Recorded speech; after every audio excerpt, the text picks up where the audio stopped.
Waalaikumsalam warahmatullahi wabarakatuh. Pagi hari ini pertemuan pertama. Saya akan menyampaikan kuliah teknik instrumentasi dan kendali yang nanti akan juga terkait dengan materi praktikum yang sebelumnya sudah saya sampaikan. Dan kalau mata kuliah teori itu memberikan materi yang sifatnya teoritis, itu nanti lebih general, sementara yang materi di praktikum itu lebih memberikan bekal yang sifatnya teknis ya, membangun skill mahasiswa terkait dengan masalah-masalah teknik instrumentasi dan kendali. Ini nanti referensi yang akan kita pakai, meskipun tidak terbatas di ini, dan setiap referensi juga tidak semuanya nanti kita pakai. Ini mayoritas yang saya acu, ini ada dari Wiboton, instrumentation and control system, kemudian ada proses control, ada model control engineering dari Katsuto Gata. Mahasiswa saya kira sudah cukup kreatif ya untuk men-searching e-book kuliah. Ada yang belum tahu? Jadi dengan bermodalkan ini, katakan saya tampilkan cover, nanti saya bisa berselancar sendiri untuk menemukan buku-buku ini. Sudah pada tahu ya caranya ya, meskipun bisa dibilang saya tidak, ini off the record, jadi idealnya memang sebuah buku atau referensi itu beli ya, karena yang menulis itu kan, tapi tidak semua penulis itu juga mereka hanya berorientasi komersial, ada yang open source, open platform yang mereka mendedikasikan karyanya untuk semua orang bisa memanfaatkan. Dia ada dua golongan yang istilahnya kategori yang berorientasi ke komersial, bahwa segala sesuatu itu harus nanti ada uangnya, tapi ada orang yang berorientasi pada karya yang bisa memberikan dampak manfaat seluas-luasnya, sehingga membuka open source karya-karya mereka. Nah, ini orang-orang yang golongan kedua tadi kemudian mengupayakan dengan membangun web-web yang ternyata bisa tanda kutip dimanfaatkan. Dalam hal ini abu-abu, selama tujuan kita bukan untuk komersial, untuk dijual belikan, itu sebenarnya bisa dibilang nggak masalah, karena itu memperkaya pasar ekonomi kita. Tapi kalau tujuan kemudian dicetak, dijual, itu melanggar aturan. Nah, dalam ini memang kalau kita menempuh yang pertama, beli itu buku yang kategori internasional mahal-mahal, sehingga kita sesuaikan dengan apa yang kita bisa, kalau bisa kita akses secara online, kita bayarkan diri, silakan nanti mahasiswa bisa men-searching referensi-referensi yang kita pakai. Sekali lagi, meskipun tidak terbatas pada buku ini. Kemudian materi-materi pokok nanti yang akan kita bahas selama perkuliahan ini, itu hari ini nanti akan saya mulai dari introduction, pengenalan, kemudian kedepannya kita akan membahas tentang apa itu modeling, kemudian juga kita membahas tentang dinamika sebuah plan atau proses. Jadi plan itu nanti merepresentasikan suatu proses ya, yang nanti istilahnya juga bisa kita bilang sebagai sistem yang kemarin juga kita bahas. Kemudian terkait dengan sistem kendali sendiri, nanti kita bahas tentang feedback control. Kemudian ada satu jenis pengendali yang juga memang populer di industri, PID control, kita akan bahas. Kemudian tentang stability juga. Saat ini juga nanti kita akan tentang metode desain sebuah sistem kendali. Terus ini gambaran sementara saya, meskipun nanti dinamis bisa berubah. Saya berencana nanti selama perkuliahan ada tugas mandiri, entah berupa tugas ini lebih ke tugas tertulis, misalnya semacam PR gitu ya, mengerjakan soal apa itu nanti yang persentase dinilai 10%. Kemudian saya juga berharap nanti sih bisa kita siapkan ada semacam tugas kelompok, tugas project terkait dengan rancang bangun sebuah contoh kasus yang topiknya bisa kita siapkan. Ini misalnya nanti ini jadi berjalan sesuai dengan rencana, ini saya kasih persentase 30% di samping nanti UTS dan UAS. Karena ini sebuah tugas real yang mana mahasiswa tertantang nanti membangun sebuah proyek yang tentu detailnya akan saya siapkan dulu. Maka nanti ini akan memberikan pengalaman real ya, makanya persentase nilainya juga tinggi, tidak kalah dengan UTS dan UAS. Ini terkait penilaian. Nah, sebelum masuk ke materi, sampai sini apakah ada pertanyaan? Belum ada, Pak. Belum ada. Baik, kalau belum ada kita masuk ke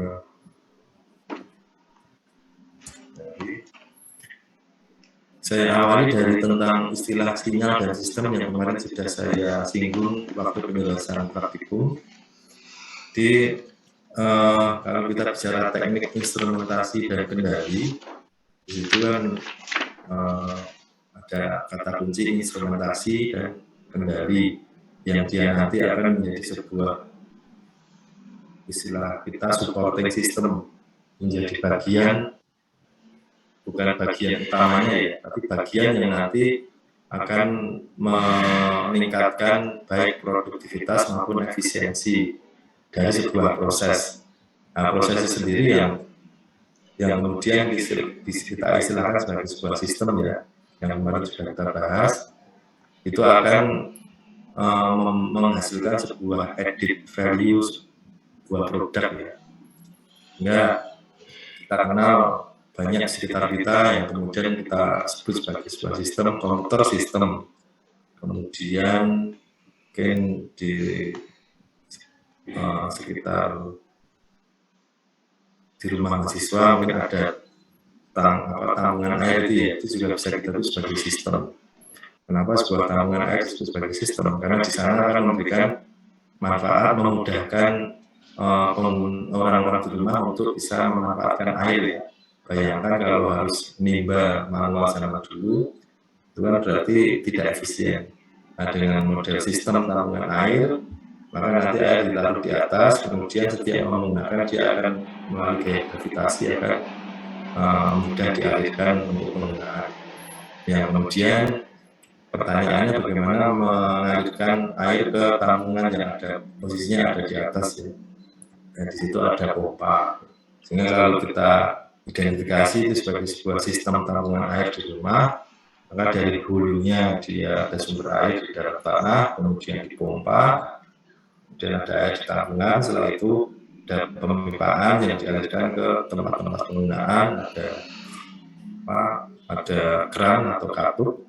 Nah, itu sebagai contoh sebuah sistem yang bisa kita breakdown komponen-komponennya, asal mereka kita rangkai menjadi satu, menjadi sebuah sistem, kemudian dia mencapai tujuan yang dalam hal ini yang sebagai tujuan dari pembuat sistem itu ya, yaitu mengalirkan air ke tempat-tempat yang nanti akan dimanfaatkan oleh pengguna-pengguna itu. Di semua tadi didedikasikan untuk tujuan bisa memudahkan penggunaan air ya, tujuannya di situ. Itu satu contoh yang kompleks, misalnya komputer ini kita seringkali ingin mengarsipkan sebuah tulisan, kemudian sebuah data, kemudian kita ingin melakukan sebuah desain dan sebagainya. Itu kalau dilakukan secara manual dengan tulis kemudian disimpan di almari, tentu itu dalam jangka panjang menjadi sesuatu yang tidak efisien. Nah, kemudian ada orang yang menemukan cara lebih efisien praktis dibangun sebuah sistem digital komputer. Nah, kalau kita bedah itu ya, jadi di situ ada komponen keyboard, ada mouse, ada layar, di dalamnya ada prosesor dan seterusnya dirangkai menjadi satu, sehingga mencapai tujuan untuk tadi aktivitas yang memudahkan manusia. Itu contoh yang lain. Nah, kemudian kita tarik secara umum, kita pahami sebuah sistem itu ya berarti rangkaian komponen-komponen yang bekerja bersama untuk mencapai tujuan tertentu. Sistem yang berbeda berarti tujuannya juga akan berbeda. Dan sebuah sistem dibangun itu semuanya kan untuk dalam rangka untuk memudahkan aktivitas manusia, mobil, kendaraan, orang mau menuju bepergian kalau jalan kaki ya tentu akan sangat tidak efisien. Nah, kemudian orang berpikir ini dibuatlah sebuah sistem kendaraan, mobil, sehingga orang bisa berpindah tempat dengan lebih praktis. Nah, di dalam sebuah sistem itu akan satu kesatuan dengan sebuah sinyal. Di saat sistem di mana di dalamnya ada proses, nanti di sana akan ada besaran-besaran yang kemudian kita sebut sebagai sinyal. Besaran-besaran yang dia besaran-besaran fisik yang menyertai proses itu sendiri. Nah, secara grafis bisa kita pahami sebelah kiri ini. Berarti kita bayangkan sebuah sistem tadi, ini membentuk sebuah satu paket, satu kesatuan. Kemudian di sana nanti akan ada proses yang akan mengolah masukan-masukan ini menjadi sebuah keluaran. Ya tentu sebuah sistem ini kan berada di dalam sebuah lingkungan ya, yang dia ada boundary dengan lingkungannya sendiri. Katakan laptop ini berada di sebuah ruangan, tentu ya laptop ini hanya bisa menerima input-input yang kita berikan melalui keyboard, katakan melalui mouse. Dia nggak bisa serta-merta menerima input tiba-tiba ada angin dan nyalain laptop akan terolah enggak. Jadi itu yang dimaksud dengan sebuah sistem boundary. Dia punya lingkup sinyal-sinyal apa yang nanti bisa diproses oleh dia. Contoh yang lain ini elektrik motor ini juga bisa kita sebut sebagai sebuah sistem. Di motor, mahasiswa sudah familiar dengan motor kendaraan ya, sesuatu motor AC atau DC, motor listrik. Kita bisa langsung dengan ini sebagai sebuah sistem yang di dalamnya ada komponen lilitan, kemudian ada komponen magnet dan seterusnya. Saat dia diberi sebuah sinyal tegangan, maka nanti akan terjadi proses di dalamnya yang menghasilkan keluarannya adalah sebuah gerakan mekanik yang kita sebut sebagai energi mekanik. Nah, kalau besaran fisik masukan ini listrik ya, energi listrik kemudian bisa kita sebut dulu di SMA atau SMK mahasiswa sudah pernah mengenal istilah besaran fisika ya. Besaran fisika ada tekanan, ada suhu, ada arus, dan seterusnya. Nah, di sini itu yang dimaksud dengan nanti sinyal atau besaran fisik tadi. Ini besaran listriknya ya bisa tegangan atau arus saat dikenakan ke sistem motor listrik tadi, keluarannya ini menjadi sebuah gerakan mekanik. Besaran fisiknya ya bisa kita nyatakan sebagai katakan posisi atau kecepatan. Yang nanti ini ya saat menjadi bagian dari sistem yang lebih besar ya, kenapa ada besaran posisi atau kecepatan yang dibutuhkan. Contoh, dulu ada piringan katakan di CD untuk memutar sebuah musik. Berarti di sana kan ada gerakan yang berputar, untuk di dalamnya ada proses pengontrolan kecepatan putarnya itu. Saat kita ingin mempercepat tampilan atau memperlambat, maka akan berhubungan dengan putaran kecepatannya itu. Nah, demikian juga untuk contoh-contoh aplikasi yang lain. Di situ ini sebagai sebuah sistem, dia memproses masukan besaran listrik menjadi sebuah output besaran gerakan mekanis tadi. Contoh lain amplifier. Kalau amplifier di sini dari input tegangan, katakan outputnya juga tegangan, tapi nilainya berbeda. Karena di sini ada sebuah amplifier kan penguatan, ada parameter gain. Ya gain itu nilainya kalau lebih besar dari 1 ya dia dikuatkan, kalau kurang dari 1 ya dilemahkan. Ini satu sistem kecil, tapi sistem-sistem itu dia bisa dirangkai bersama menjadi sebuah sistem yang lebih besar. Ya, kemudian ini kita sebut sebagai interconnected system. Contoh ini gambar yang bawah ini. Sebelum saya lanjutkan, ini materi-materi ini saya ambil dari yang ini yang referensi pertama. Ini misalnya detailnya bisa membaca di referensi yang pertama. Sistem-sistem kecil yang digabung bersama menjadi sistem yang besar. Ini contoh, katakan dalam sistem sistem audio untuk pemutar musik misalnya. Maka di sini ada sebuah input CD yang dia mengandung memori data-data musik dimasukkan ke CD player. Nah, di keluaran CD player ini nanti ada menjadikan sebuah sinyal-sinyal listrik ya, yang nanti akan dikuatkan, diolah oleh amplifier, kemudian akan dikonversi menjadi suara oleh speaker. Sehingga dari sebuah inputan data di CD, akhirnya diolah menjadi sebuah keluaran suara yang entah itu musik atau mungkin film dan seterusnya.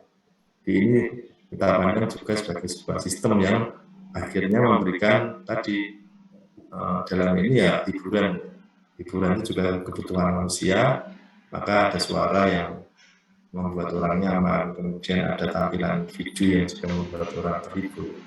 Ini dibutuhkan sebuah perangkat. Di perangkat ini tidak serta-merta ada, ini kalau dibedah ya dia di dalamnya ada sebuah proses yang mengolah tadi masukan akhirnya menjadi sebuah keluaran. Jadi semua sistem apapun itu semua muaranya dalam rangka tadi sebagai sebuah fasilitas yang membantu manusia, dan berangkat dari kebutuhan manusia orang berpikir bagaimana mengembangkan dan juga mengkreasikan sebuah teknologi atau sistem yang kemudian itu sebagai sebuah komoditas. Bagaimana proses dalam sebuah sistem itu sendiri? Jadi secara umum sebuah proses atau sistem apapun itu dia akan menambah sebuah nilai dari produk atau barang. Nah, biasanya ini dalam sistem yang kompleks kan ada di industri. Di industri itu tentu di sana akan banyak proses-proses yang kemudian digabung menjadi satu, yang dia mengolah misalnya dari sebuah bahan mentah menjadi sebuah produk akhir. Nah, ini yang nanti mahasiswa harus bisa membedakan masukan yang dia sebagai sebuah raw material atau bahan mentah, kemudian keluaran sebuah produk, sama sinyal masukan dan sinyal keluaran hasil yang katakan ini sebuah industri kertas, katakan ya, kertas itu terbuat dari kayu ya, dari kayu itu sebagai sebuah raw material ya, kita tidak bisa menyebut kayu itu sebagai sebuah sinyal, dia sebuah bahan masukan, bahan mentah, bahan masukan. Sinyalnya nanti kita lihat dari awal proses, misalnya volumenya, atau mungkin kalau dia sebuah proses kontinu nanti kan dimasukkan secara terus-menerus, itu kecepatan pemasukan dari bahan mentahnya itu yang kemudian kita sebut sebagai sebuah sinyal input. Terus di dalamnya ada proses, ini yang sebagai ilustrasi saja ya, kita tidak membahas tentang gambar ini, yang ilustrasi proses dalam sebuah sistem yang pada akhirnya dihasilkan sebuah produk. Terus di dalam proses ini juga ada banyak sinyal-sinyal, termasuk nanti ada sinyal output. Yang kita garis bawahi adalah sebuah sistem yang sebenarnya ada proses mengolah bahan mentah, kemudian nilainya bertambah menjadi sebuah produk yang bisa dimanfaatkan oleh manusia. Ini di dalamnya terlibat atau terkait dengan sinyal-sinyal yang nanti berhubungan dengan kualitas dari proses itu. Itu domainnya orang, katakan itu proses kimia ya, orang kimia ya. Nanti kita sebagai control engineer yang penting bisa mengidentifikasi atau mendapatkan informasi sinyal apa yang nanti berhubungan dengan tingkat kualitas dari proses itu. Yang itu kemudian akan kita tarik ke konteks membangun sistem instrumentasi kendalinya sehingga meningkatkan efisiensi dari sistem atau proses itu sendiri. sebagai sebuah sistem instrumentasi nanti dan kendali, itu tentu punya, meskipun itu bukan yang utamanya kan prosesnya itu sendiri. Ini sebagai sebuah supporting system, itu punya kontribusi besar dalam tadi mencapai standar kualitas produk dan juga meningkatkan efisiensi dari proses itu. Bayangkan tanpa ada sistem instrumentasi kendali, maka dilakukan secara manual, itu akan mengandalkan banyak manusia. Pertama, tingkat laju produktivitasnya tentu tidak bisa besar sekali, ada batasnya. Terus di samping itu juga nanti efisiensinya rendah. Efisiensi artinya kan untuk menghasilkan sebuah produk itu biaya yang dibutuhkan itu seberapa besar, nanti akan terkait dengan efisiensi. Belum nanti terkait dengan namanya manusia, ada human error ya, ada tingkat kelelahan, maka itu juga akan menjadi faktor yang menurunkan efisiensi dari sebuah sistem yang manual. Sehingga dengan membuat sebuah otomatisasi proses itu akan meningkatkan baik kualitas maupun produktivitas, juga meningkatkan efisiensi. Nah, kalau kita sudah bicara otomatisasi, maka di sini masuk sistem instrumentasi, inilah yang menjadi konsen kita. Nah, ini sebagai contoh dari apa yang tadi kita pahami, katakan saya ambil contoh sederhana yang atas ini. Kalau saya tanya bahan bakunya, apa ini bahan bakunya? Ini mahasiswa silakan bisa menebak. Ini sebagai sebuah sistem ya, di dalamnya ada proses yang akan mengubah sesuatu di dalamnya menjadi sesuatu yang lain.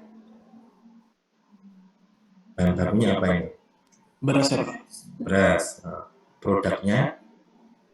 Nasi. Nasi. Ini contoh sederhana ya. Nah, sekarang sinyal inputnya apa? Panas, Pak. Panas. Ada yang lain? Nah, saat kita masuk sini, ini kemudian baru kita harus cermat. Ada pendapat lain termasuk sinyal outputnya apa? Volumenya, Pak. Volume. Ada yang lain lagi?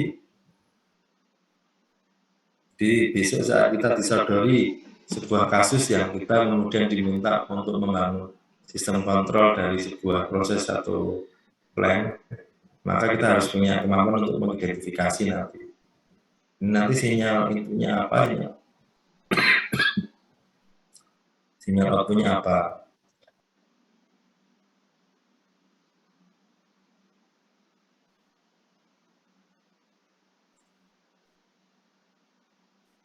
Nah, ini agar memastikan bahwa mahasiswa itu memahami apa yang dimaksud, kembali ke contoh ini. Tadi ada yang menyampaikan panas sinyal inputnya.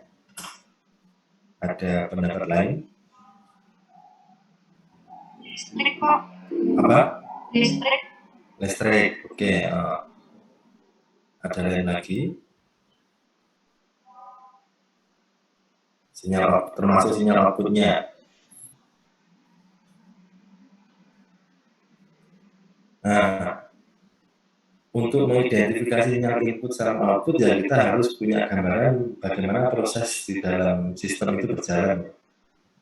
Ini terkait dengan contoh sederhana memasak nasi. Ya, saya nggak tahu, kalau saya dulu punya pengalaman biasa dulu masih manual pakai kayu itu ya pernah mencoba memasak nasi. Memasak nasi itu ya air beras dibersihkan dulu, kemudian dimasukkan ke panci atau kettle istilahnya, kemudian dikasih air pada volume tertentu, itu yang nanti istilahnya kita sebut sebagai inisialisasi itu.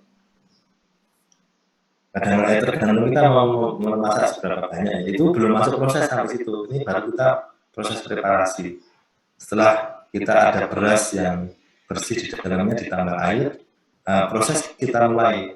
Proses mulainya yaitu dengan memberikan panas. Kalau manual juga dengan kayu, ya, terbakar sehingga nanti panas akan mendidihkan air, kemudian akan terjadi pelunakan beras dan seterusnya dalam jangka waktu tertentu nanti akan berubah menjadi nasi. Berarti itu proses yang terjadi dalamnya. Kemudian muncul teknologi yang memudahkan manusia menanak nasi, ada rice cooker. Jadi poinnya kan tadi di panasnya tadi ya. Panasnya tadi saya belum tidak menyebut panas tadi sebagai sinyal input atau output ya, tapi di situ ada panas. Nah, setelah kita memahami prosesnya, pertanyaannya adalah kalau ini di rice cooker yang dia sebuah perangkat listrik, sinyal apa yang akan mengenerate panasnya itu? Berarti kita bisa bayangkan di dalam rice cooker ini tentu ada sebuah lilitan heaternya, lilitan pemanasnya itu, yang ada material yang nanti dia akan mengkonversi dari besaran listrik menjadi panas. Sehingga panas tadi kan merepresentasikan kalau di manual ya pakai kayu tadi ya, api. Nah, proses utamanya berarti kan ada di heaternya tadi, di dalamnya itu filamen yang dia akan mengkonversi dari besaran listrik menjadi panas. Nah, besaran listrik ini bisa kita, kalau kita hanya menyebut listrik itu sebenarnya belum spesifik besaran fisik tertentu. Besaran listrik ya kita bisa mengacu ke tegangan atau arus. Kalau di sini lebih nanti ke tegangan ya. Maka kita bisa katakan, oh berarti sinyal inputnya adalah tegangan. Mahasiswa, saya kira semua sudah familiar dalam menggunakan rice cooker. Saat kita colokkan ke PLN itu berarti kan menghubungkan atau memberikan tegangan pada sistem rice cooker ini dengan tegangan 220. Jadi tegangan 220 itu ya kemudian kita identifikasi sebagai sinyal input untuk sistem ini. Nah, kemudian proses berjalan di dalamnya, tegangan dikonversi menjadi panas dalam jangka waktu tertentu. Nah, dari proses itu kemudian sinyal output yang bisa kita identifikasi kira-kira apa? Sinyal outputnya.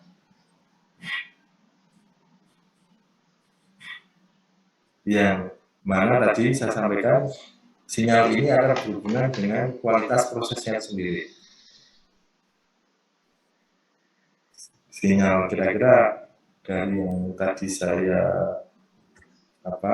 jelaskan terkait proses di dalam rice cooker ini, sinyal output yang kemudian bisa kita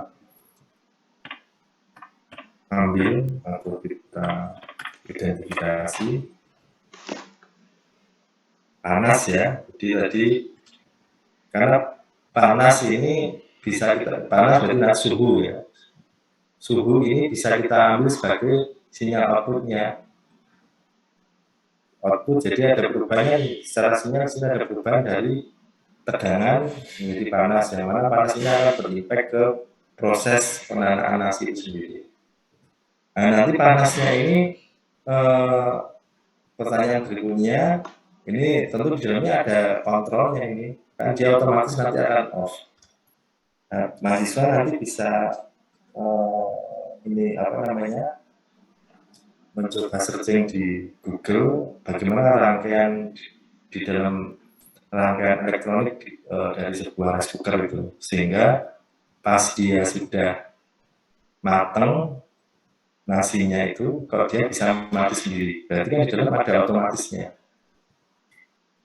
Nah, sinyal keluaran panas tadi ini nanti terkait dengan termostat, jadi tidak hanya rice cooker, refrigerator atau kulkas itu juga dan termostat, jadi hubungannya dengan suhu. Di sini ada konversi dari sinyal tegangan menjadi sinyal suhu ya. Kemudian suhu ini yang tadi akan melakukan proses penanaan. Nah, dalam durasi tertentu itu material termostatnya di dalam dia kan yang nanti termostat itu seperti saklar, tapi hubung putusnya itu akan dipengaruhi oleh nilai suhu di material termostatnya itu. Nah, itu sudah diset oleh pabriknya, tentu oleh desainer dari rice cooker. Di dalam dia sudah melakukan eksperimen, dibuat sedemikian rupa sehingga nanti termostat ini akan putus setelah suhunya tertentu. Nah, berarti dia mulai putusnya itu dibuat sudah diuji coba berulang kali tentu, sehingga putusnya setelah nasinya itu matang atau sudah selesai dimasak ya.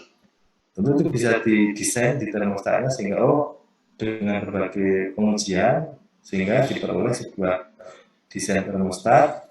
Nanti dalam jangka waktu tertentu dia suhunya akan mencapai tertentu kemudian memutus termostatnya itu sehingga tegangan akan terputus dan nasinya sudah matang. Nah, di sini secara fisik sebenarnya tidak seolah ada dua proses ya, proses yang mengubah bahan baku menjadi produk ini tadi, tapi juga ada proses terkait pengolahan sinyalnya sendiri, di mana proses sinyalnya sendiri sebenarnya dia terkait dengan proses bahan bakunya ini. Ini yang nanti Maisa harus bisa membedakan. Ini contoh sederhana, kemudian contoh yang kompleks. Misalnya sebuah sistem reaktor nuklir. Pertanyaannya sama, bahan bakunya apa kalau reaktor nuklir?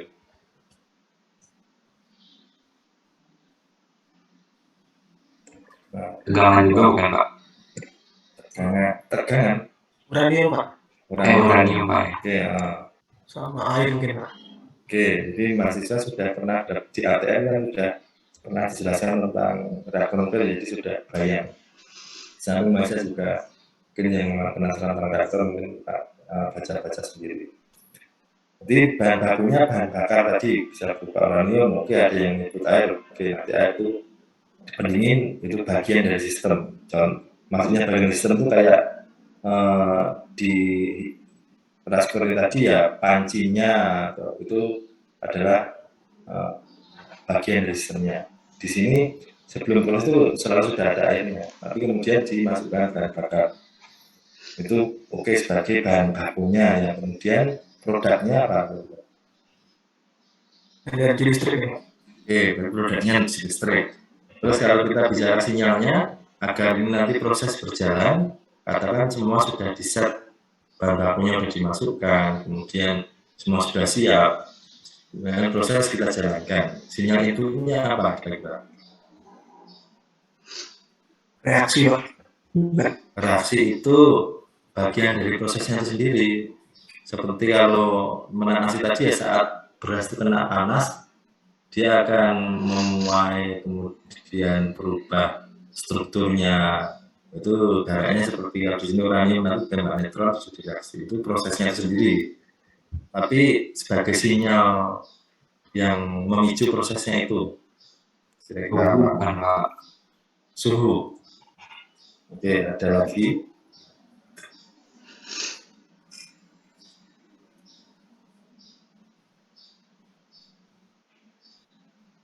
Ini saya asumsikan kalau Mas sudah paham mekanisme kerja reaktor nuklir ya. Jadi bagaimana reaksi itu terjadi kan karena ada interaksi neutron dengan uranium tadi ya. Nah, semakin banyak interaksi tentu akan semakin besar energi yang dihasilkan, yang nanti endingnya semakin besar juga listrik yang dihasilkan. Nah, banyak sedikitnya reaksi tadi itu akan dipengaruhi oleh posisi batang kendali. Batang kendali itu materialnya bersifat akan menyerap neutron. Nah, kalau dia disisipkan, dimasukkan, neutron-neutron yang ada di dalam teras ini akan terserap batang kendali sehingga tidak terjadi reaksi. Nah, kalau disisipkan penuh berarti seluruh neutron akan terserap, yang nggak ada reaksi, yang kemudian kita sebut reaktornya shutdown, berarti nggak ada operasi. Tapi saat batang kendali kita naikkan, itu nanti neutronnya akan ada, kemudian terjadi reaksi. Semakin tinggi menarik batang kendali, semakin banyak neutron yang memicu reaksi akan semakin besar. Sehingga di sini kita bisa ambil sinyal inputnya posisi batang kendali tadi. Di saat posisi batang kendali dikatakan batang kendali tersisi penuh, itu bisa kita katakan 0% ya. Jadi dia padam reaktornya. Tapi saat kita naikkan, nanti semakin tinggi, kalau keluar penuh, kita definisikan 100%. Berarti di antaranya kan posisi ini bisa memungkinkan antara 0 sampai 1% ya, di mana variasi posisi ini akan berhubungan dengan banyaknya reaksi tadi, yang akhirnya juga akan berhubungan dengan banyaknya listrik yang dihasilkan. Sehingga posisi batang kendali ini sebagai sesuatu yang bisa kita atur, yang mana operator di PLTN atau itu ya dia mengoperasikan itu ya mengatur batang kendali ini. Nah itu yang kemudian sebagai input. Contoh hal resiko tadi ini sinyalnya tegangan tadi ya. Kita sebagai operator kan mengonkan sabar ini, artinya memberi tegangan. Nah demikian juga ini operator menggerakkan batang kendali. Berarti kalau kita sebut dalam besaran dalam fisika, besaran fisis ya, posisi batang kendali yang satuannya bisa dalam persen tadi atau bisa dalam sentimeter atau dalam meter. Sinyal outputnya kira-kira apa?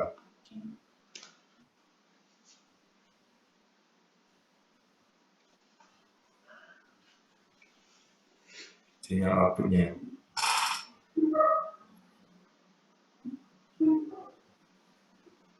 Sinyal input tadi sebenarnya tidak terbatas hanya posisi batang kendali, bisa-bisanya flow. Ini yang biru ini menggambarkan aliran pendingin. Bisanya flow, aliran pendinginnya itu juga nanti bisa kita sebut sebagai sinyal supplier. Tekanan itu juga bisa. Karena kalau ini sebagai sebuah sistem yang kompleks itu ini berhubungan dengan banyak sinyal, banyak variabel fisik di sini yang semuanya saling terkait.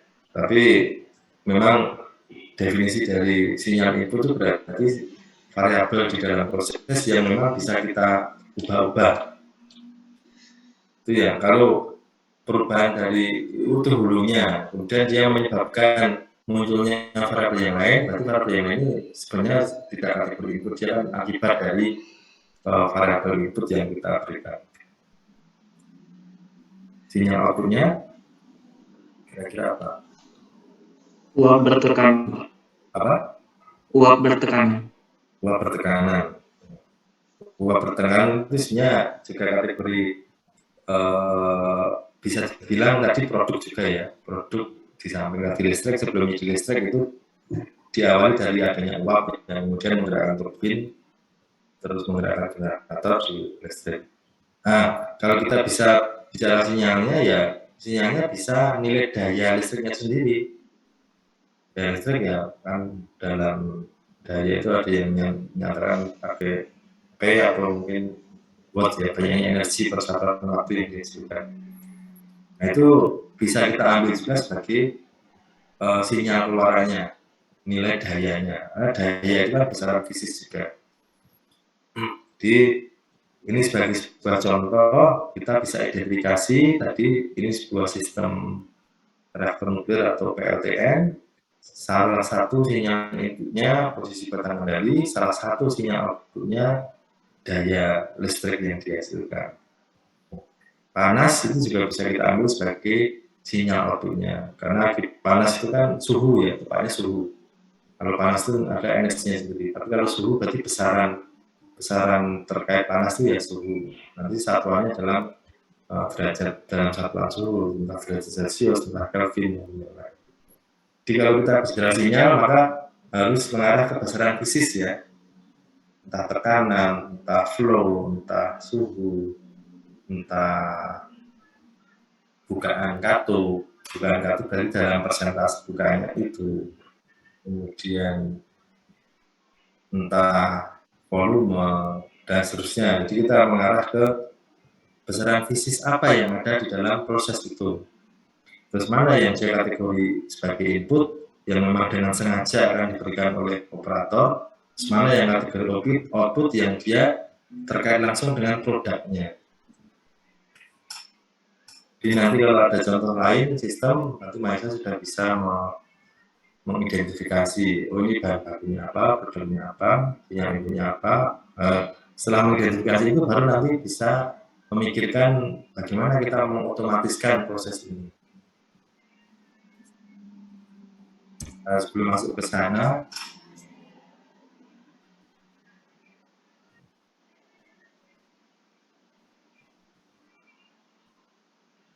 nah kalau kita bicara tentang sebuah sistem instrumentasi kendali, maka ini nanti akan ini kan juga sebuah sistem instrumentasi kendali. Jadi sistem instrumentasi kendali dia ada sistem instrumentasinya, juga ada plan yang tempat terjadinya proses tadi itu. Nah, agar sebuah proses itu nanti berjalan sesuai dengan skenario kendali yang ditentukan, maka di sana tentu akan ada proses pengukuran juga, pengukuran sinyal baik input maupun output. Nah, kalau sudah bicara mengukur, nanti berarti kan butuh device atau komponen yang punya kemampuan untuk mengukur itu ya. Nah, biasanya untuk sebuah sistem instrumentasi ini memang ada dua kemungkinan di dalam proses pengukuran itu ya. Dia ditujukan untuk kegiatan monitoring atau di sana termasuk nanti untuk controlling. Nah, kalau monitoring itu berarti lebih untuk memantau nilai saja. Misalnya saya nggak tahu, Mas, saya sudah dapat mata kuliah proteksi radiasi ya. Sudah dapat belum? Semester ini, Pak. Sekarang ya, termasuk praktikumnya ya. Oke, saya nggak tahu, mungkin Mas sudah pernah menggunakan survei meter ya. Sudah tahu tentang ADPR sudah dapat.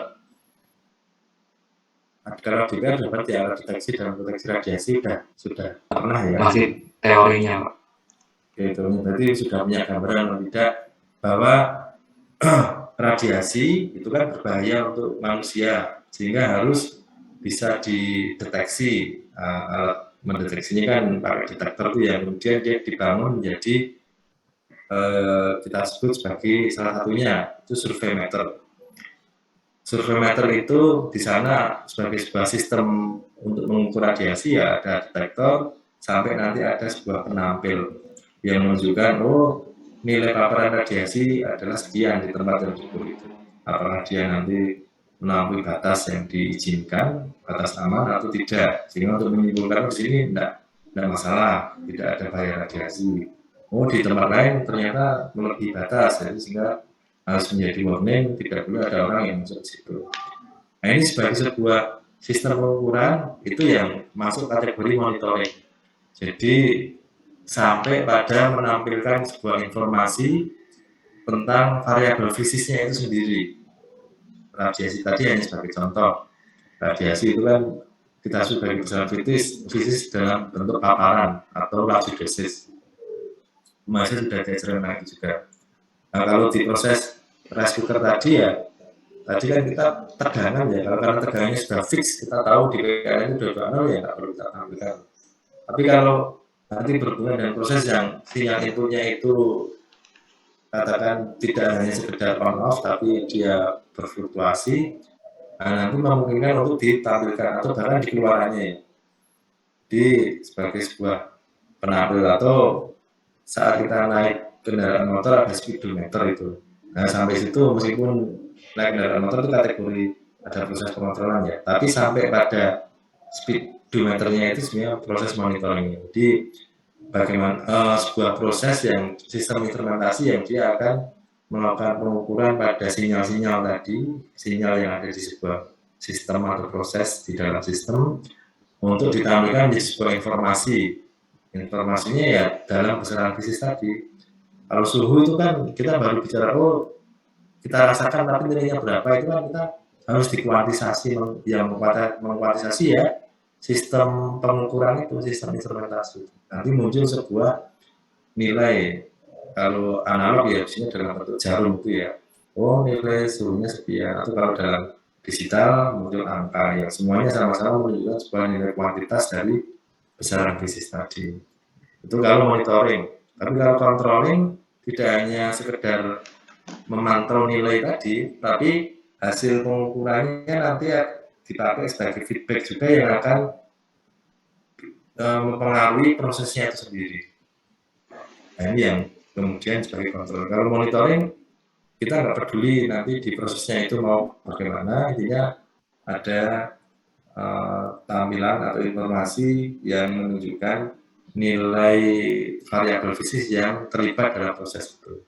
Tapi kalau controlling, hasil pengukurannya nanti juga dipakai untuk decision making terkait dengan operasi di sistem itu. Nah, kalau bicara tentang sistem pengukuran, ini yang blok ini kita pahami bahwa sebuah sistem pengukuran itu mengukur sebuah besaran fisis ya, yang kemudian kita sebagai input tentang sebuah ini kita sebagai true value dari variabel fisisnya. Kalau true value itu berarti kan nilai sebenarnya yang di sini kita coba untuk kuantitaskan dengan sistem pengukuran yang kemudian muncul sebuah ini sebagai sebuah sistem pengukuran juga ada output ya. Outputnya ya nilai terukurnya. Pertanyaannya apakah nilai terbaca ini akan selalu menggambarkan nilai sebenarnya? Belum tentu. Kalau ternyata ada masalah mekanis di dalamnya yang sehingga yang terbaca ternyata jadi kita tidak langsung menjustifikasi oh berarti nilai variabel yang itu adalah sekian ya, kita harus juga melihat sistem pengukurnya ini.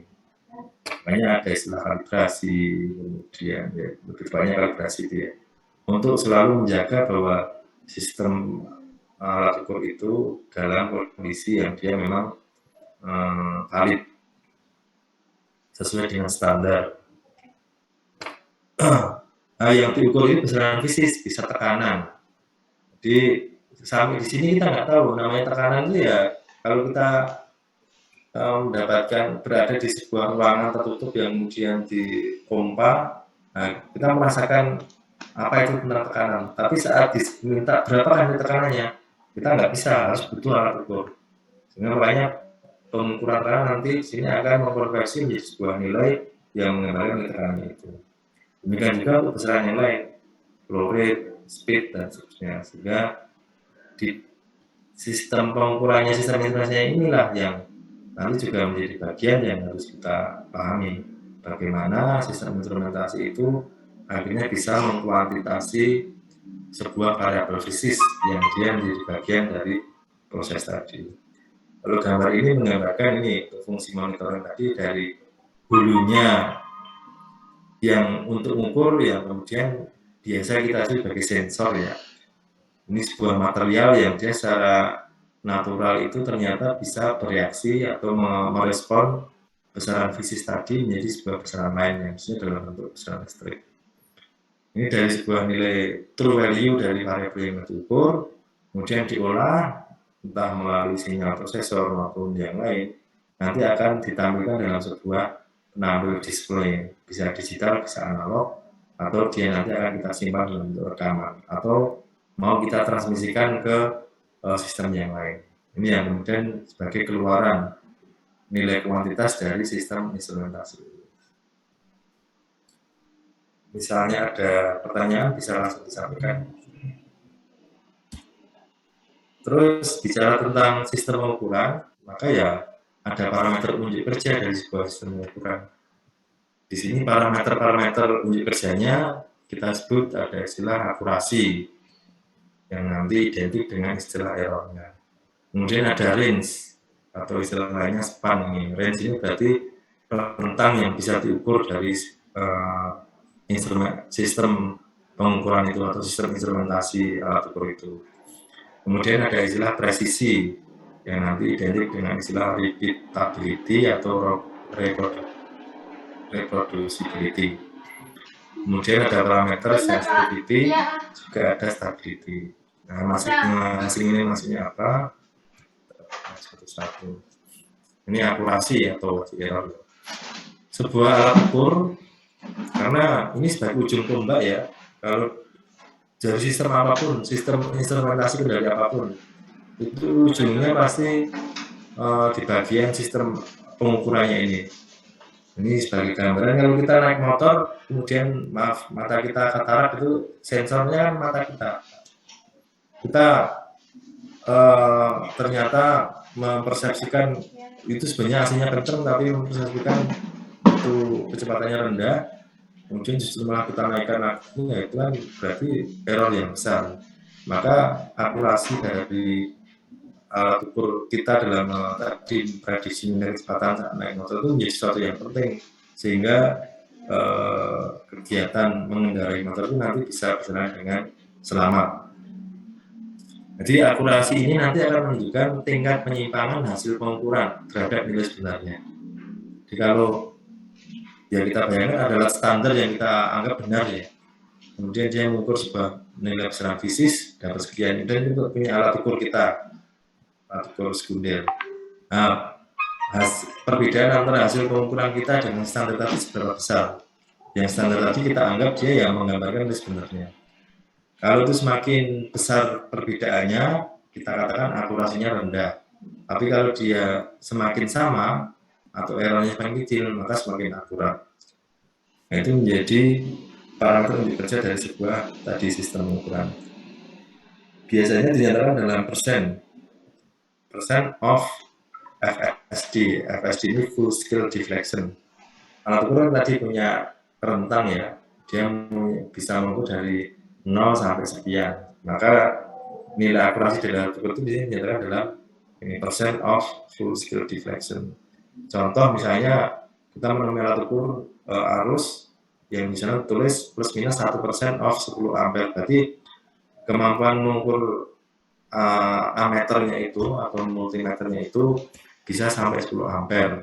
Kemudian hasil pengukurannya itu misalnya dipakai ukur, kemudian terukurnya 5 ampere. Maka angka 5 ampere itu dia tidak sepenuhnya, belum tentu menggambarkan nilai sesungguhnya, tapi dia punya error naik turun plus minus 0,1 ampere. 0,1 ampere itu diperoleh dari 1% kali 10 ampere ini. Nah, sehingga akurasi ini berhubungan dengan tadi error yang menunjukkan besarnya penyimpangan antara nilai yang terbaca dengan nilai yang sebenarnya. Terus gambar bentuk-bentuk errornya sendiri itu macam-macam di alat ukur. Ada yang gambar kiri ini dia kita istilahkan sebagai hysteresis error. Jadi kalau alat ukur itu kita pakai untuk mengukur, katakan dari saat nilainya kecil kemudian dinaikkan, itu hasil terukurnya akan katakan mengikuti yang kurva yang bawah ini ya, melengkung. Tapi alat ukur yang sama untuk mengukur variabel yang sama, tapi variabelnya nilainya berubah dari besar ke kecil. Ternyata hasil pengukurannya berbeda. Idealnya kan katakan di sini yang diukur tekanan itu 10 Pascal, katakan di sini ya. Ternyata sama-sama 10 Pascal, tapi kalau nilai 10 Pascal tadi dalam kondisi berubah dari rendah ke tinggi, terbacanya akan di sini. Kemudian sama-sama 10 Pascal, tapi ternyata dalam kondisi dari tinggi ke rendah, terbacanya akan di sini. Itu kan berarti ada tidak akurat atau ada error.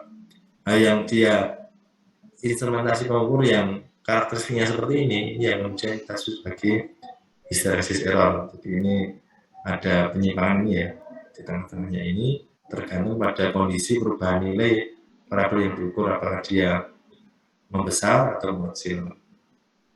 Dan yang tengah ini error non-linearity. Jadi idealnya sebuah sensor atau alat ukur ya dia linear terhadap variabel yang diukur. Katakan tekanan itu naik dari 0 sampai 10 Pascal.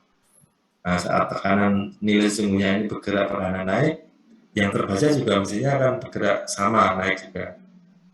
Tapi realnya ternyata alat ukur belum tentu linear. Dia pada saat nilainya rendah seperti ini, kan digambar oleh kurva yang melengkung ini.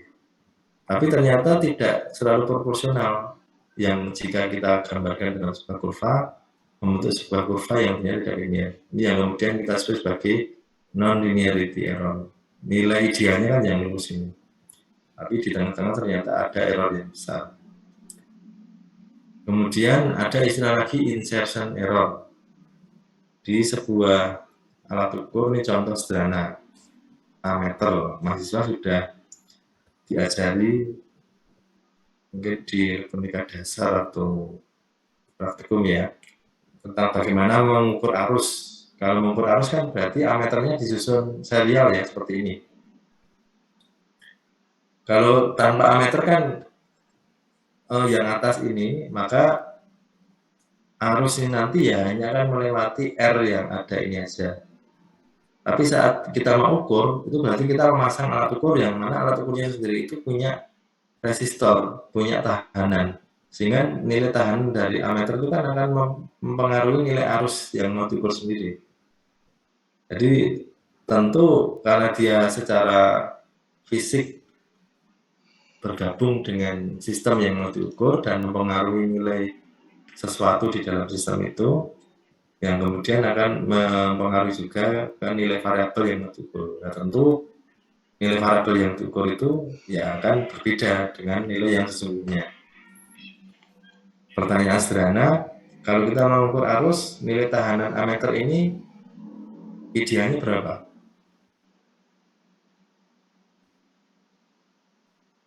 Ada yang bisa menebak?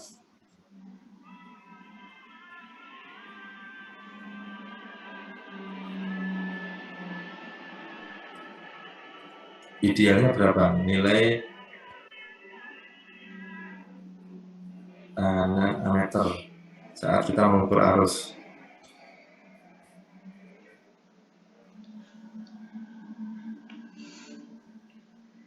Sambil saya coba ya, saya panggil namanya ya, Mas Ibnu Idhan ada.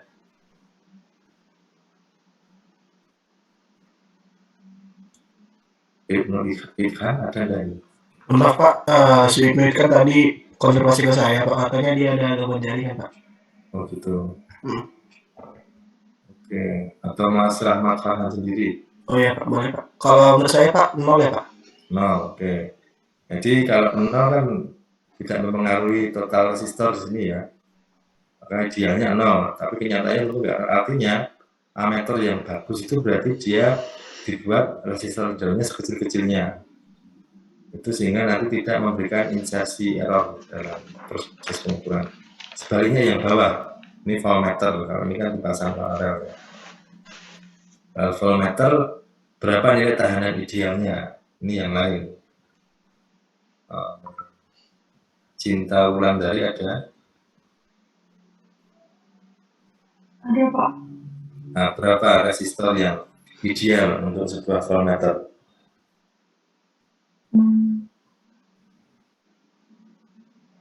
Menjawab, memilih aja, besar atau kecil?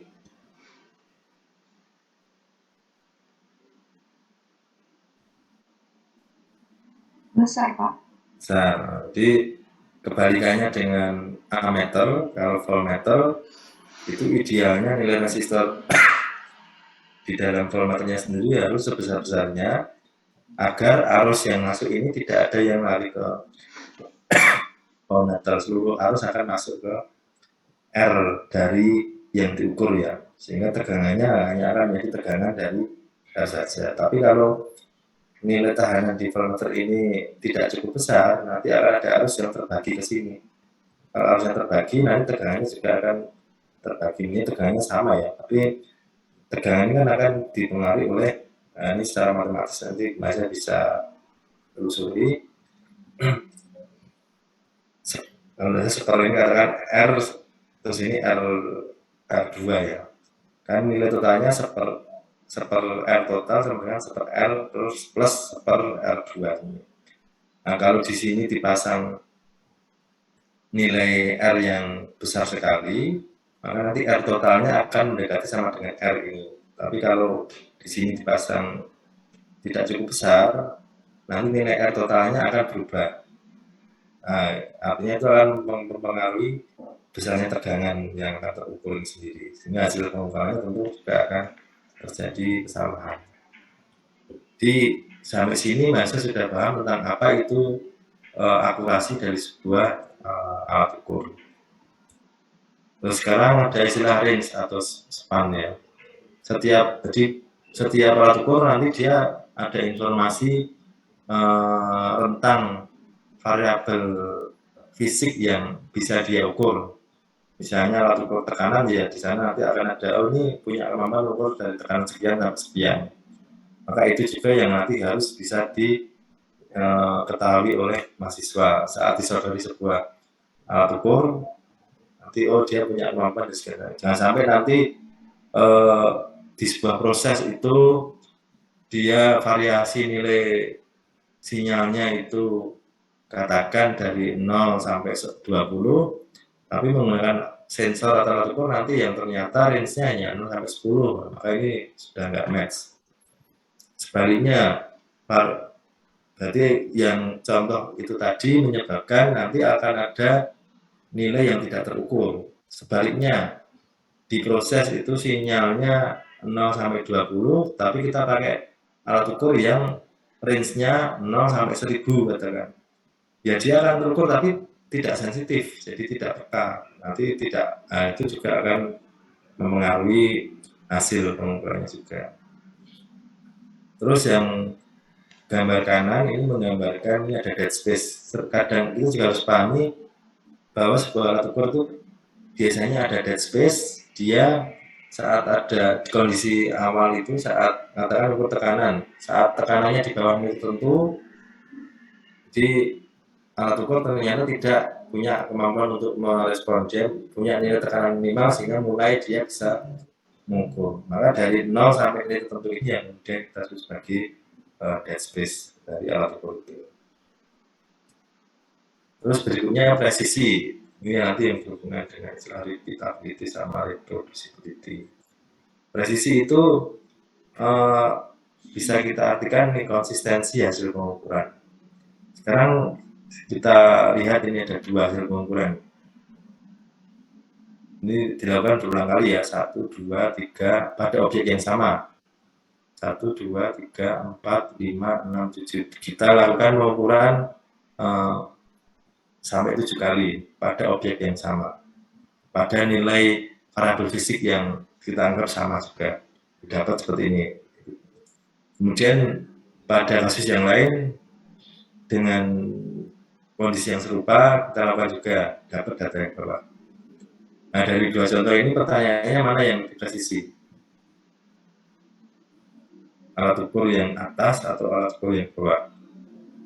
Yang atas ya, Pak. Yang atas, Pak. Yang atas. Jadi kita lihat di sini dispersi hasil pengukurannya lebih kecil ya dibanding yang bawah, atau dia lebih konsisten. Maka kita sebut yang atas ini lebih presisi. Atau kita gambarkan ini menurut gambar-gambar ini. Yang kiri ini kalau kita punya alat ukur yang kemudian hasil pengukurannya seperti ditunjukkan diilustrasikan yang kiri ini, maka kita mengatakan alat ukurnya itu punya high precision tapi low akurasi. Nilai sebenarnya ada di sini, tapi dia kalau dipakai untuk mengukur berulang kali itu sebenarnya konsisten, tapi konsistensinya ternyata menyimpang dari nilai yang sebenarnya. Maka secara presisi dia bagus, tapi secara akurasi dia rendah. Terus yang tengah ini true value-nya ada di sini, tapi alat ukurnya saat dipakai dia berubah-berubah pada objek yang sama dengan nilai besaran yang sama, tapi kalau dilakukan berulang kali ternyata nilainya berubah-berubah. Maka ini presisinya sudah rendah, akurasinya juga rendah. Terus yang kanan ini yang high presisi dan high akurasi, jadi konsisten, tapi konsisten juga dia memiliki error yang rendah terhadap nilai yang sebenarnya. Nah sampai sini berarti mahasiswa sudah paham perbedaan antara presisi dengan akurasi. Sensitivity nanti ini akan kaitannya juga dengan resolusi ya. Di sebagai sebuah alat ukur itu kan dia mengukur besaran fisik tadi. Besaran fisik itu kan namanya sebuah variabel, itu kan ya berubah-berubah ya, bisa entah naik entah turun. Katakan saat naik itu suhu ya, dia bergerak, panasnya bertambah. Nah alat ukurnya ini kan punya kemampuan untuk merespon, maka perubahan terkecil yang sehingga menyebabkan apa atau direspon oleh alat ukur ini yang kita sebut sebagai sensitivity atau resolusi ya. Di seberapa keluaran berubah ketika terjadi perubahan nilai variabel yang diukur, atau saat ada perubahan segini itu nanti outputnya alat ukur itu berubah seberapa banyak. Pada perubahan yang sama, tapi yang alat ukur pertama itu berubahnya besar, sementara yang kedua berubahnya kecil, maka yang pertama tadi kita sebut lebih sensitif dari yang pertama. Nah, biasanya ini dinyatakan dalam persatuan dari variabel yang diukur ya. Contoh suhu output dari alat ukur sensor kan biasanya dalam tegangan ya. Ini di sini ada info setiap kenaikan 1 derajat nanti output dari sensor itu akan berubah sebesar 20 mikrovolt misalnya. Berarti artinya ini akan terjadi kenaikan 20 mikrovolt setiap terjadi kenaikan 1 derajat. Itu yang disebut sebagai sensitivity. Jadi itu tadi parameter-parameter unjuk kerja dari sebuah sistem instrumentasi pengukuran. Oke, sampai situ apakah ada pertanyaan?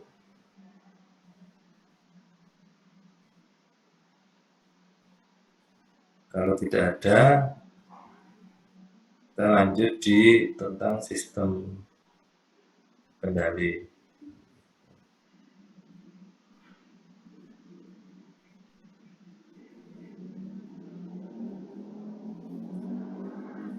Nah, kita bicara tentang sistem kendali. Tadi kita sudah memahami proses, berarti dia sesuatu yang terjadi dalam sebuah sistem ya. Kemudian kita fokusnya bukan lagi ke bahan baku sama produk. Sebagai control engineer kita fokusnya ke sinyal, tadi sinyal masukan dan sinyal keluaran. Nah, kita melihat sebuah proses, maka kita harus punya kemampuan untuk mengidentifikasi masukan yang bisa kita manipulasi, yang kemudian kita sebagai manipulated input.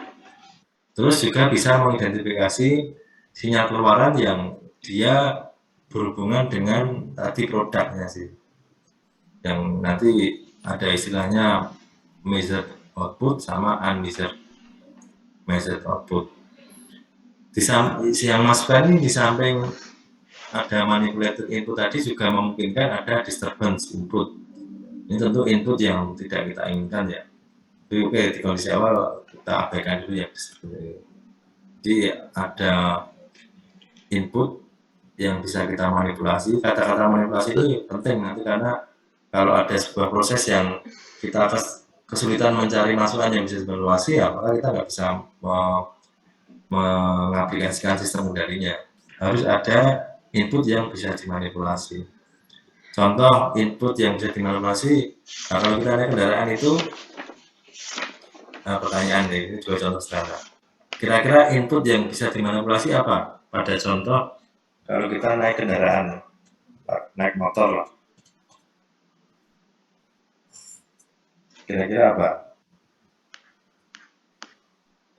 Sinyal input yang bisa dimanipulasi. Putaran mesin, Pak. Putaran mesin. Ya, tapi putaran apakah tiba-tiba kita langsung memberikan putaran mesin? Sebelum itu kan dia kan mungkin putaran mesin dalam RPM ya.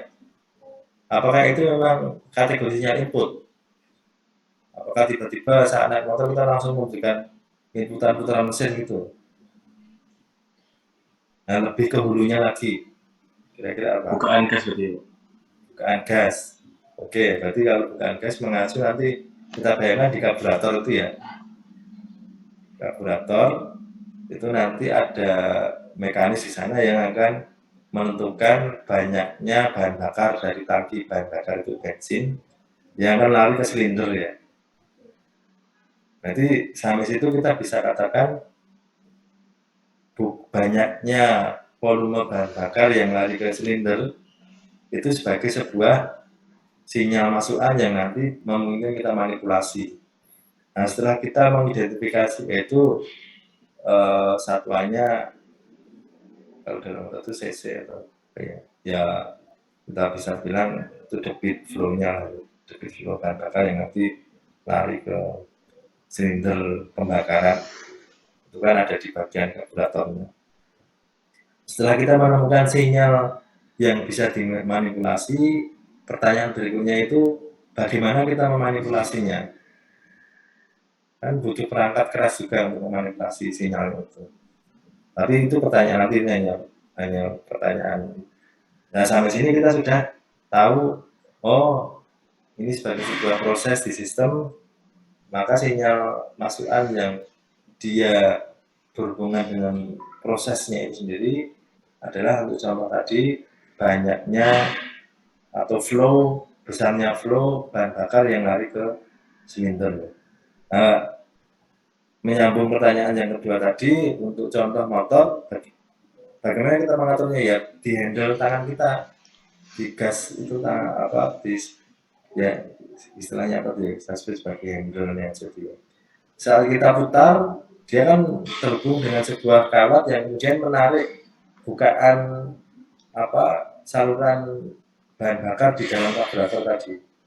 Nah, saat dinaik itu seolah dia membuka katupnya. Kalau katupnya membesar, maka bahan bakar yang lari ke sini itu semakin besar.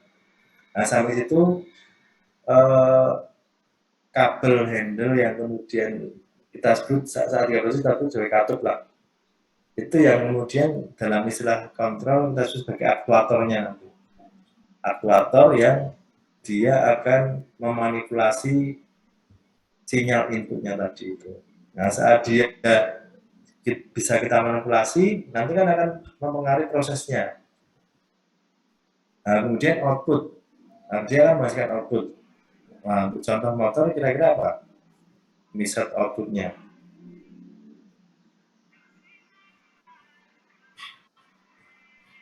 Apa untuk kendaraan motor? Putaran roda, Pak. Putaran roda, atau istilahnya kecepatan ya. Jadi kecepatan itu sebagai sebuah sinyal outputnya. Nanti kalau motor kita sebagai kontrolnya adalah kita ya, karena kita yang kemudian mengukur kecepatannya dengan melihat speedometer atau melalui intuisi kita. Kemudian aktuatornya tangan kita yang dia nanti akan memberikan manipulasi ke inputnya. Nanti prosesnya ada di dalam silinder mesin itu, yang itu nanti akan menentukan kecepatan. Saat kita mengegas itu, berarti semakin banyak bahan bakar yang masuk ke silinder, kemudian semakin kencang lari motornya sesuai dengan yang diinginkan oleh pengendaranya. Nah, dengan pemikiran yang sama itu nanti bisa kita berlakukan untuk sistem yang lain. Nanti kalau saya ambil contoh yang lain, Maesa bisa mengidentifikasi sinyal masukan mana yang dia bisa dimanipulasi, dan sinyal itu ya berhubungan langsung dengan proses di sistem itu. Itu sebagai sebuah proses yang tadi memproses sinyal masukan menjadi keluaran. Nah, itu bisa kita otomatiskan. Ya, kemudian kalau entah manual atau otomatis ya itu semua kategori sistem kendali ya. Cuma kalau manual itu berarti orang itu terlibat di situ. Tapi kalau otomatis berarti semuanya memang sudah dengan sendirinya dia berjalan. Nah, kalau kita otomatiskan, maka prosesnya tadi bisa kita buat menjadi diagram seperti ini. Keluaran tadi nanti kita pasang sebuah alat ukur yang dia akan memantau nilai keluarannya, kemudian dia diakuisisi oleh controller. Kemudian di sisi lain controller ini juga nanti dia punya nilai yang diinginkan terhadap output ini ya. Nah, dia bisa membandingkan apakah nilai outputnya ini sudah sesuai dengan yang diinginkan atau belum. Kalau belum, maka controller ini bertugas untuk menghasilkan sebuah sinyal yang nanti diumpankan ke tadi, memanipulasi inputnya melalui sebuah aktuator. Nah, untuk gambar ini aktuatornya ini katup. Terus sinyal inputnya ya ini berupa flow yang masuk ke proses. Nah, kalau kita bisa mengendali sebenarnya yang saya gambarkan ini tadi barusan masuk kategori yang sistem kendali loop tertutup. Tapi ada juga yang sistem kendali kategori open loop control system. Jadi dua tipe sistem kendali, open loop control system dan closed loop control system. Pemahamannya kalau kita nyari contoh yang open loop itu sederhananya di sana tidak ada pengukuran terhadap variabel yang dikontrol. Kalau tidak ada pengukuran, itu maka kategori open loop. Tapi kalau ada pengukuran, maka kategori closed loop. Contoh di rice cooker tadi, dia open loop atau closed loop? Rice cooker tadi. Open kan, Pak? Open. Nah, jadi Open loop itu dia disebut sebagai sistem kendali juga karena di awalnya sudah dikalibrasi ya, di setting sedemikian rupa sehingga variabel yang dikontrol nanti ya sama dengan yang diinginkan. Kalau di dashboard contoh kan yang dikontrol itu sebenarnya suhunya tadi ya. Inputannya tegangan tadi. Cuma di sana tidak ada pemantauan suhu langsung, tidak ada diukur kemudian difeedback enggak, tapi sudah di-set sehingga nanti saat suhunya dengan dikasih tegangan sekian, nanti suhunya dalam durasi waktu tertentu dianggap tercapai, nanti dia akan terputus sendiri tegangannya. Kenapa sebagai open loop? Karena nanti kalau sistem tadi kan pakai termostat ya. Termostatnya dia sudah mulai katakan sudah aus ya, sudah nggak seideal pas kondisi baru. Nah, nanti mulai unjuk kerjanya nggak bagus, sehingga sudah mati tapi belum matang nasinya atau kematangan sehingga menjadi kalau masak nasi jadi terlalu airnya jadi agak kering dia atau bahkan gosong. Itu karena memang di sana tidak dilakukan pemantauan suhunya. Jadi itu kategori open loop yang kelemahannya kalau dalam penggunaan yang lama nanti mulai aus ya akan mulai terjadi ketidakakuratan proses pengendaliannya. Nah, closed loop itu indikasinya di sistem itu berarti ada pengukuran terhadap variabel yang dikendalikan. Nanti closed loop sendiri sebenarnya ada dua tipe, nanti kita bahas di bawah. Ada yang feedback, tapi juga ada yang feed forward. Automatic control system, jadi di sini kita menghilangkan peranan manusia. Jadi proses pengukuran dilakukan dengan menggunakan perangkat keras yang nanti di dalamnya ada sensor. Maka fungsi sensornya di sini ya, dia sebagai ujung tombaknya, bagian hulu yang akan membaca nilai variabel yang akan dikontrol. Maka mahasiswa di sini juga nanti harus familiar dengan sensor-sensor apa yang akan dibutuhkan terkait dengan kasus yang akan dikendalikan. Makanya bayangan saya sih nanti kita termasuk mengenali contoh-contoh kasus sistem atau proses, kemudian mengidentifikasi sinyalnya apa sampai menentukan sensor apa yang dibutuhkan yang bisa dipakai untuk kasus-kasus itu. Terus ada istilah juga set point, jadi ini adalah nilai realnya dari proses, tapi kemudian juga ada nilai yang diinginkan yang kita sebagai set point ini. Maka kontrol ini sebagai otak otomatisasinya ini, dia yang bertugas membandingkan atau melihat atau menyimpulkan apakah nilai yang dikontrol ini sudah sesuai dengan yang diinginkan belum. Kalau sudah berarti ya oke, dia nggak diam aja. Tapi kalau tidak sesuai, maka tugas kontrol ini untuk melakukan perhitungan yang kemudian menghasilkan sinyal yang diumpankan ke tadi manipulated inputnya ini melalui sebuah aktuator. Nah, aktuatornya apa ini juga termasuk tantangan kita untuk bisa menentukan terkait dengan proses yang disodorkan ke kita. Nah, ini karena masih pendahuluan, nanti isinya kontrol ini apa? Ini juga menjadi pertanyaan kita. Apakah hanya cukup on off saja atau ada tipe kontrol yang lain? Ini adalah automatic control system. Nah, kemudian lebih detailnya lagi, ini sebagai sebuah sistem kendali loop tertutup, maka kita bisa pahami melalui diagram blok ini. Kita berangkat dari prosesnya, proses yang ada di sistem tadi ya. Jadi kita awali dari, kita pahami ini prosesnya, mekanisme prosesnya bagaimana. Terus kita mengidentifikasi variabel yang mau dikontrol apa, yang dia berhubungan dengan kualitas produk dari proses itu. Setelah kita tahu, kemudian karena ini akan dibikin otomatis, maka variabel sensor yang nanti akan dipakai untuk memantau atau mengukur variabel yang dikontrol tadi apa. Dan nanti keluaran sensor itu juga biasanya dia masih berupa sinyal-sinyal yang lemah. Sensor itu kebanyakan dia mengonversi dari variabel fisik, entah suhu, tekanan, kecepatan, dan sebagainya menjadi sebuah variabel listrik ya, bisa arus, bisa tegangan. Nah, keluaran sensor itu biasanya masih lemah, sehingga dia tidak bisa secara langsung nanti diproses lebih lanjut oleh controller, sehingga nanti akan melalui sebuah sinyal-sinyal conditioning yang itu semua nanti kita sebut sebagai measurement device tadi.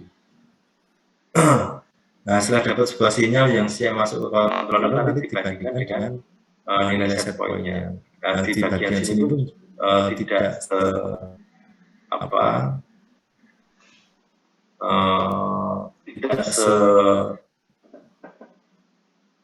sama pakai istilah naif, bukan istilahnya apa ya? Tidak sesederhana yang nampak ini. Jadi kita bayangkan AC ya. Saat kita tekan di remote, kemudian menentukan nilai suhu 25 derajat katakan. Itu berarti kita memberikan masukan di set point itu. Itu yang kita lakukan sebuah nilai angka 25 derajat Celcius. Berarti kan itu sebuah besaran suhu ya.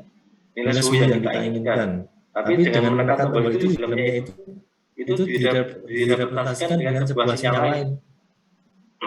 Sinyal numerik katakan. Sinyal numerik berarti nanti harus sinyal feedback ini ya dia harus berupa besaran yang sama dengan sinyal set point yang tadi kita masukkan. Kalau di sini numerik 25 nanti pakai digital ya, numerik 25 ya nanti di sini juga sudah diproses oleh bagian measurement device ini menjadi sebuah angka yang comparable dengan nilai set point ini. Kalau di sini angka 25 di sini tekanan berarti kan kita harus apple to apple makanya. Nah, setelah dapat kemudian nanti akan muncul info apakah ada penyimpangan atau tidak. Kalau ada, ini sebagai masukan di controller untuk melakukan perhitungan sinyal kontrolnya. Nah, kemudian sinyal kontrol ini diumpankan ke aktuator. Aktuator berarti sebuah device fisik, perangkat fisik yang dia nanti secara fisik bisa melakukan manipulasi variabel masukan dari proses itu.